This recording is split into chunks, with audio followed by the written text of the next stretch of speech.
Hi, everyone. It's Stephanie with the patient story again for our third chapter of this conversation with Nina. Nina, thank you so much. You brought us through two different parts of your experience. The first video about the first symptoms, getting diagnosed. You just wrapped up talking about the R-CHOP chemo, managing the side effects, including, of course, hair loss. And then the best part of that is when you learned that you were in remission. And so I know your follow-up is it's a PET scan every 4 months, Yes. and that goes on for a couple of years. Um, but outside of that, your life is so different because it's not the same regimented schedule of like, week 1, week 2, week 3, and then starting all over again.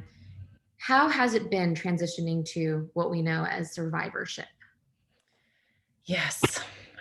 I have transitioned from a facade as easily as most people would think transitioning could look. So after treatment, I moved back into the city, into New York.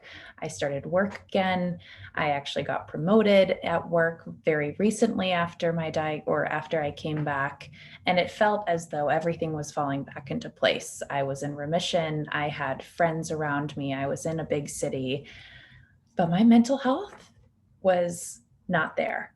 And presently, it probably isn't fully there right now. And it's been a year since I was diagnosed.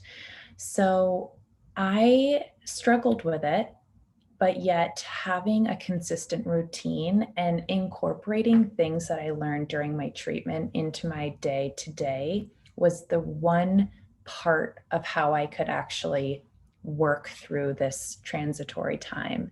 And some of those things were following my meditation practice, having movement and eating well as a part of my daily routine, making sure I connected with family and friends each day to just give them the lowdown on how I was feeling. And those pieces have not left me currently. Wonderful. So good to hear. And I know you had so much support. Speaking of support, I want to dive right into how you created your own sort of community. Um, I guess it could fall under the question I asked, which is how you found your cancer community as well. You became a star in your own right on social media, and we'll make sure to put up hopefully at least some links to some of those TikToks that you did. But can you tell us about how, one, you were able to find your cancer community, the support you needed through this time, and then how it led you to this burst of social media stardom? Yeah. Well, let me tell you, I didn't seek this out. I started on TikTok right before I was diagnosed. Just happened that I was exploring a new platform and starting to post videos on it. And as I got diagnosed, I continued and I just shared snippets of, hey, this is the news I received. Hey, this is how I'm feeling. This is what chemo looks like. This is what a scan feels like. This is just my day to day. That knowledge, that video blogging had never happened before with cancer. And TikTok was the place for communities at large to see it and feel the exact same thing I was feeling. So, by a cancer community, I wouldn't say these people had any relationship to cancer. Now, I'm sure some of them do, as most people are touched by this disease, but I was able to form a group of people who only inspired me. And by inspiration, they gave me some of these videos you'll see in the comment sections.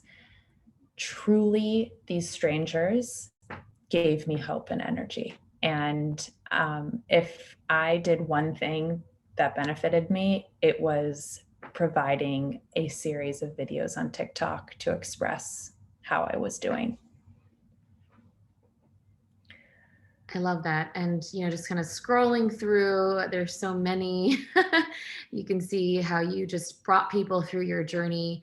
I see some where there's just such a range of emotion. This one, even with a million plays, right? And it almost speaks to how people really gravitate towards that vulnerability, and Yes. looking for that connection. And you gave that to them. So, wow, look here. We've got the entire, we've got here with the, in the medical setting. And you really brought people through. Oh, I brought and to a fault, I didn't have any privacy. Like every single step of my journey was shared. And if you watch some of these, you'll be like, wow, this girl is really open about anything. And yet, like you said, those were the videos that resonated the most. Um, the biggest and what put me on the map in terms of exposure was the day my dad shaved my head, which has now, I think, like 2.5 million views. And it was emotional, but it showcased some of the inspiration of that moment rather than the negative and more emotional side, which has ended up resonating with people to see that this isn't the worst thing about the journey and that they will get through it. Yes, and that's such an important part of just finding that connection. And at least we have, social media can have the highs and the lows. But one of the biggest highs is this connection that it immediately presents to people. So they found you, Nina. They found inspiration, and yeah, it's so important to continue that energy, and especially for the AYA cancer crowd. So that's adolescent, young adult, really just anyone who's younger, right? We expect cancer to be hitting the older population, stereotypically, or even anecdotally. That's what we hear about. For you, any guidance for other people who fall into this category of young cancer patients on how to get through this? Yeah. Guidance is a really difficult thing for me to share because each person has such their own comfortability with sharing things. So for me, sharing it was no problem, and I felt very open to it. But for others, that might not be the case. So it really comes down to what feels best for you and leaning on people to lift you up, whether that is in a public setting or more privately. And as young adults, we rely a lot on the external validation of others. And without that part of your journey, it can feel very lonely. So I do really encourage people to find their resources pretty quickly and use them as a bench to lean on throughout the entire process. And on that note, it's about finding support in your circle, outside of your known circle, and that's about caregivers too. So I'd love for you to talk about, so any guidance on, do people need caregivers during this time if they're going through RCHOP, and also maybe some help for people on how they can best support someone they know who's going through cancer. Yeah, it's caregivers, how I have always put it, are just as much going through cancer as the patient themselves. And in my case, my parents and my brother might as well have had the same exact diagnosis as me. They had to endure every ounce of pain that I was going through, and yet they had to provide that caregiving support. And by had, I mean, they wanted to, and they did it exceptionally, but it's just as important to showcase the support for those individuals. And what we did was we had a train come in to provide us meals. We had people come through to take our minds off things, go for walks. And my family through this time became closer than I thought ever possible. And that's not always the case. Trauma does either bring together or pull apart. So I felt extremely fortunate that we came together and were able to get through this as a unit. And they are truly the most incredible human beings I've ever met. So glad you had that support. It seems like you had it from sort of all angles. And wrapping this up, just a couple more questions from me, Nina. One is the support for yourself from yourself. So self-advocacy, empowering yourself as a patient. Do you have any message there to other cancer patients about this topic? Part of that is a struggle sometimes that we have. about being a quote good patient. And I think sometimes we're looking for permission from other people to advocate for ourselves. But I mean, it's important in taking control of our own lives, right? Yes, 100%. And comes down to trusting your gut.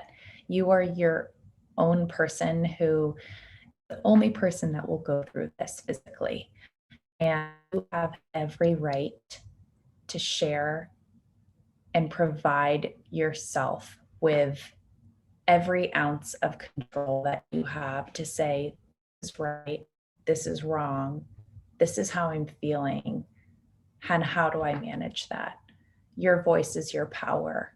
And without it, people are going to infer certain things. So always over communicate, always advocate and say, I know what's best for myself, even if that it doesn't mean you have an answer.